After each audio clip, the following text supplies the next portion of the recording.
Alright, this is first round of this lube tube stuff here. Howdy ho, fellers and fellettes. We're gonna be doing a bit of a 5-4 crash course of misfires and stuff to know about these greasy old bastards. Now, I'm a bit of a nut for them. I got two of them here. There's my 2003 extended cab short bed F250 5.4. And here I got my 02 Crewy Long 5.4 1 ton. She's a big girl. But that one's starting the restoration stuff. So this here's the current daily work rig, whatever you want to call it. It's an absolute sacked out pile. I mean, she's pretty gone. But, I mean, I picked this unit up for $1,500, so I guess you really can't complain. She's got 240K miles on her. Absolutely sacked out. But that's the way we like them around here. Because granted, that one ain't perfect either. This one's all different colors. Those wheels and tires on the crew cab were on this thing until I put the rollers on it to park it for the whole restoration stuff. But I mean, this one's all multicolored and whatnot.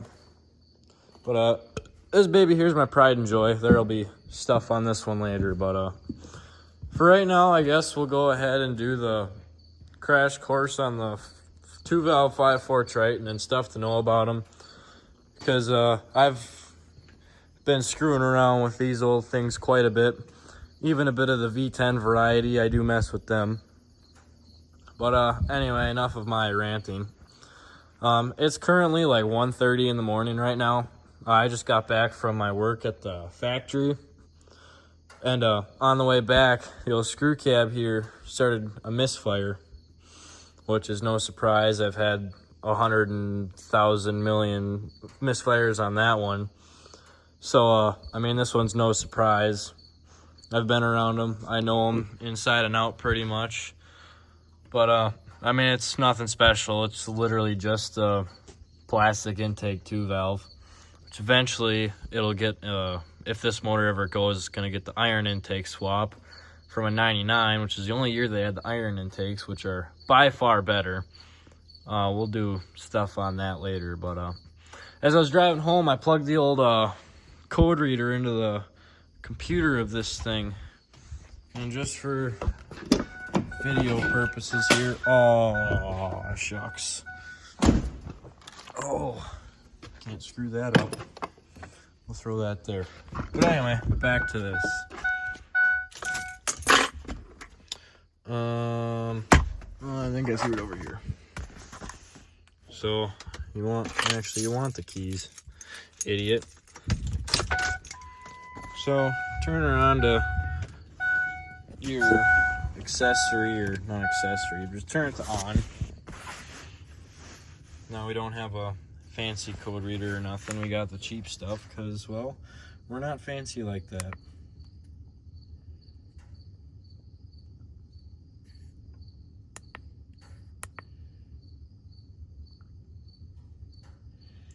Cylinder 8, misfire detected.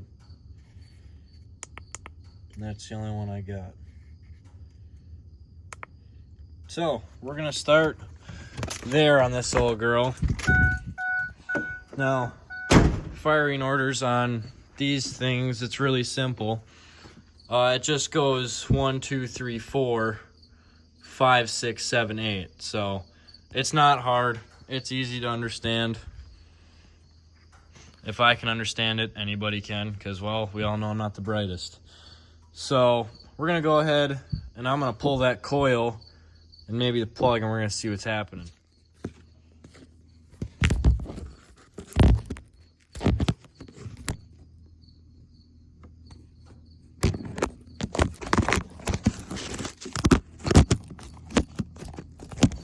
I can't see worth a damn. Oof, that don't look promising.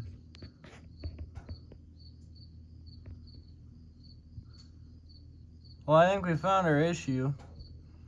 That thing is abso-fucking-lutely disgusting.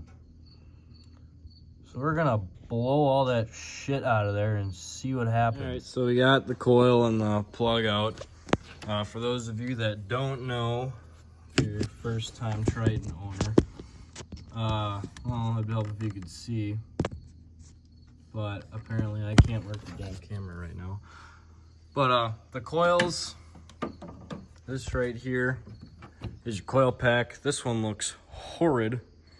I don't know what the guy before me is doing with it, but that's all dirt and corrosion and stuff. I have not seen that one necessarily like that, but anyway, that's your coil. It's held in by one 7mm bolt, wherever the heck I threw it. Yeah, this right here, just the one 7mm, and your plug right here. That plugs into the end of the coil. But I pulled the plug out too. I don't know what was up with all the dirt and stuff in there, but plug looks fine. It is a Motocraft. I did replace the passenger side bank of coils, and cylinder 4, the one way back on that side, was actually an Autolite plug. So the guy before me got lazy and didn't swap that one out. But for all you 5.4 Triton owners like me, you daily these old pigs, you work them, you beat them, you abuse the hell out of them because you know they're going to take it. Like you can see, I have one coil here, but I also got this here ammo box from Harbor Freight. And you take a look inside, and well, drop the gate here.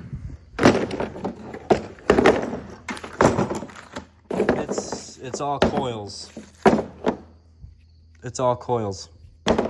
So for all the other 5.4 guys out there, I'd recommend keeping coils and the tools to do them in your truck at all times, because, well, it's a 5.4 and it's bound to happen. These are so cheap. They came off of Amazon. I got them with the truck when I bought it. Guy had a box of them, and he's like, yeah, I just never replaced them, so that's up to you now. So now here I am at like 2 in the morning doing them because I was too stupid to do them before they screwed me over. So now I'm here, and I need this thing by tomorrow morning, so I got to get this done, and I want to go to bed. So we're going to put the plug back in. I'm going to look down that cylinder again, make sure I got all the crap blown out of there. We're going to put the plug back in and throw the coil back in, and we're going to see what magic happens then. Moment of truth here. I got the key on in the cab. We're going to see what happens.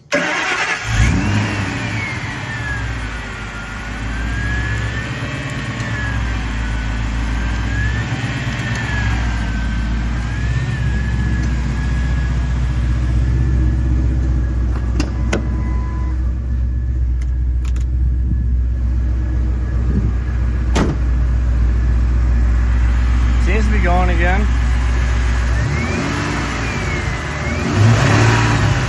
Oh yeah. Just like that, she's back on all 8. So with this truck, that coil just died and the plug was all full of crap. So that was nothing special. I was expecting a lot worse because these trucks have a couple issues when it comes to misfires.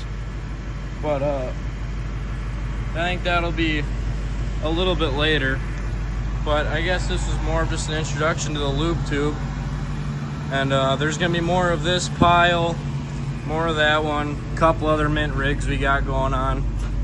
And yeah, I'll do a more in-depth video of these things. I got another truck coming soon. That'll be another comparison, another 5.4 Super Duty. But until then, I guess keep on keeping on.